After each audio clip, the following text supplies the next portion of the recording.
Friends, हम financial planning इसलिए करते हैं ताकि हमारे परिवार की जिंदगी बेहतर हो, बच्चों की पढ़ाई अच्छे से हो सके, रिटायरमेंट सुरक्षित रहे या किसी भी मुश्किल समय में पैसों की दिक्कत ना हो। बराबर, इसके लिए हम सेविंग्स करते हैं, एसआईपी करते हैं, गोल्ड खरीदते हैं या पीएफ में पैसा जमा करते हैं। लेकिन एक चीज जो सबसे पहले सोचना चाहिए, उसे हम सबसे आखिर में सोचते हैं या उसे टाल ही देते हैं। तो क्या आप जानना नहीं चाहेंगे वो चीज क्या है जिसे हमें सबसे पहले करना चाहिए, वरना आपकी फाइनेंशियल प्लानिंग किसी भी वक्त फेल हो सकती है या कहे सब कुछ बर्बाद हो सकता है। तो जानने के लिए इस वीडियो को पूरा देखें और बिल्कुल भी मिस ना करें।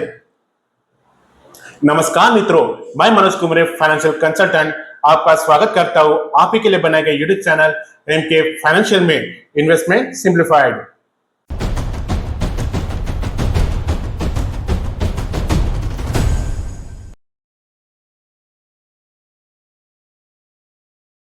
फ्रेंड्स, आपकी फाइनेंशियल प्लानिंग कैसे फेल हो सकती है, आइए इस कहानी से समझते हैं। फ्रेंड्स, ये एक सीख देने वाली दो दोस्तों की कहानी है, अजय और विजय की। अजय और विजय दो अच्छे दोस्त थे जो एक इंजीनियरिंग कॉलेज में पढ़ते थे। दोनों ने कॉलेज की पढ़ाई अच्छे मार्क्स से पूरी की और कॉलेज प्लेसमेंट में ही एक रेप्यूटेड कंपनी में दोनों को नौकरी मिल गई। दोनों की सैलरी अच्छी होने से उनकी अच्छी बचत होती थी, इसलिए अपने भविष्य की प्लानिंग के लिए वो एक फाइनेंशियल एडवाइजर से मिलते हैं। एडवाइजर दोनों को फाइनेंशियल प्रोटेक्शन के लिए टर्म प्लान लेने और साथ में फ्यूचर में आने वाले खर्चे को पूरा करने के लिए म्यूचुअल फंड में एसआईपी के जरिए निवेश करने की सलाह देता है। अजय एडवाइजर की बात मानकर 1 करोड़ रुपए का टर्म इंश्योरेंस प्लान खरीदता है और साथ में 5,000 रुपए की एसआईपी शुरू कर देता है।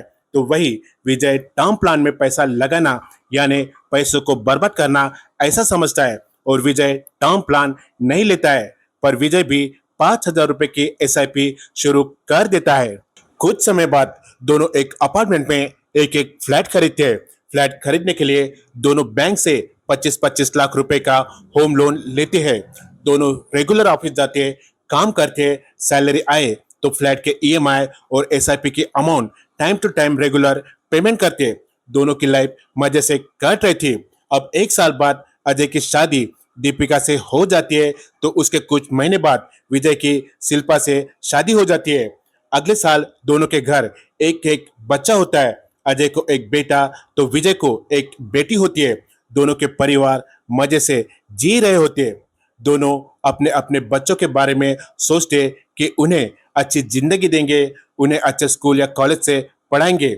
समय धीरे धीरे बढ़ता है। देखते देखते बच्चे अब 3 साल के हो जाते हैं। सब कुछ अच्छा चल रहा होता है, पर एक दिन अजय और विजय कंपनी के काम से कार से दूसरे शहर जा रहे होते हैं और अचानक उनके कार का गंभीर एक्सीडेंट हो जाता है और उस एक्सीडेंट में दोनों की मृत्यु हो जाती है। इस घटना से दोनों के परिवार को बहुत बड़ा सदमा पहुंचता है और दोनों के परिवार बहुत दुखी हो जाते हैं। दोनों की मृत्यु होने से दोनों परिवार की इनकम आना बंद हो जाएगी, पर घर का खर्च, बच्चों की परवरिश, बच्चों की पढ़ाई का खर्च, फ्लैट की ईएमआई, ये सारे खर्चे अब कैसे पूरे हो पाएंगे। इसलिए मैं कहता हूं इनकम टेम्पररी होती है, खर्चे परमानेंट होते हैं। तो आइए अब इन दोनों की फाइनेंशियल प्लानिंग देखते हैं। पहले अजय की। अजय ने 1 करोड़ रुपए का टर्म प्लान लिया था और 5,000 रुपए की एसआईपी शुरू की थी। तो अजय की वाइफ को अजय की आकस्मिक मृत्यु होने से इंश्योरेंस कंपनी से टर्म प्लान के 1 करोड़ रुपए मिल जाते हैं, जिससे वो सबसे पहले फ्लैट का लोन पूरे 25 लाख रुपए देकर उसे प्री क्लोज कर देती है, जिससे उसकी लाइबिलिटी यानी देनदारी जीरो हो जाती है और बाकी 75 लाख रुपए वो एसडब्ल्यूपी यानी सिस्टमैटिक विड्रॉल प्लान में इन्वेस्ट करती है, जिससे उन्हें हर महीने पैसा आता रहता है और घर की जरूरतें पूरी होती रहती है। एसडब्ल्यूपी में ये 75 लाख रुपए हर साल थोड़ा थोड़ा बढ़ता रहता है। इन्हीं पैसों से वो अपने बेटे की पढ़ाई पूरी कर सकती है और उसे अच्छा जीवन दे सकती है। और अजय ने 5,000 रुपए की SIP की, उसके लगभग 4 लाख रुपए, प्रोविडेंट फंड के 3 लाख रुपए वो भी अजय की पत्नी को मिल जाती है। तो अजय ने जो टर्म प्लान लिया था उसकी वजह से उसके परिवार पर किसी भी प्रकार का आर्थिक बोझ नहीं आ पाया। इस टर्म प्लान से अजय का परिवार आर्थिक रूप से सुरक्षित है। तो दूसरी तरफ विजय की मृत्यु के बाद उसकी पत्नी शिल्पा को विजय ने जो SIP शुरू की थी उसके 4 लाख रुपए और PF के 3 लाख रुपए यानी टोटल 7 लाख रुपए मिले। विजय के अचानक जाने से उसके परिवार को बहुत बड़ा फाइनेंशियल लॉस हुआ क्योंकि अब इनकम पूरी तरह से बंद हो गई। पर घर के रोजमर्रा के खर्चे, एक छोटी बेटी की परवरिश और उसकी पढ़ाई, लोन की EMI, इन सब बातों पर विजय की वाइफ पर एक बड़ा आर्थिक संकट आ गया। तो क्या विजय की वाइफ इन 7 लाख रुपए में क्या वो 25 लाख रुपए का लोन चुकता कर पाएंगी? क्या वो अपने बेटी को अच्छा जीवन दे पाएंगी? क्या वो अपनी बेटी को किसी अच्छे स्कूल या कॉलेज में पढ़ा पाएंगी? नहीं ना। इसलिए विजय ने भी टर्म प्लान लिया होता तो विजय की पत्नी पर इतना बड़ा आर्थिक संकट नहीं आता।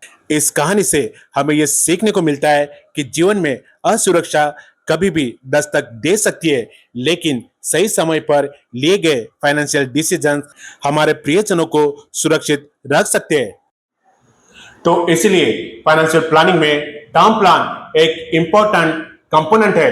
टर्म प्लान फाइनेंशियल प्लानिंग का एक मजबूत नींव है, जिसके बगैर फाइनेंशियल प्लानिंग फेल है। अगर आप भी बिना टर्म प्लान के कहीं भी निवेश कर रहे हैं तो आपके न होने पर आपकी फाइनेंशियल प्लानिंग फेल हो सकती है। तो अगर आप कमाने वाले व्यक्ति है और आप पर आपके परिवार की जिम्मेदारी है तो आज ही अपना टर्म प्लान जरूर लें, क्योंकि आपके बाद आपका प्यार तो रहेगा पर आपका सपोर्ट भी रहना जरूरी है। फ्रेंड्स, अगर आप भी टर्म प्लान लेना चाहते हैं तो आप हमसे इस व्हाट्सएप नंबर 9975355099 पर संपर्क कर सकते हैं। अगर ये वीडियो आपकी सोच को थोड़ा भी छू गया तो अपने दोस्तों और परिवार के साथ इसे जरूर शेयर करें, क्योंकि एक छोटा सा कदम किसी की पूरी जिंदगी बदल सकता है। आशा करता हूं कि ये जानकारी आपके काम आए। अगर आपको ये जानकारी अच्छी लगी हो तो इस वीडियो को लाइक करें और अपने फ्रेंड्स और फैमिली के साथ जरूर शेयर करें। फाइनेंस और इन्वेस्टमेंट रिलेटेड जानकारी के लिए इस चैनल इनके फाइनेंशियल को जरूर सब्सक्राइब करें।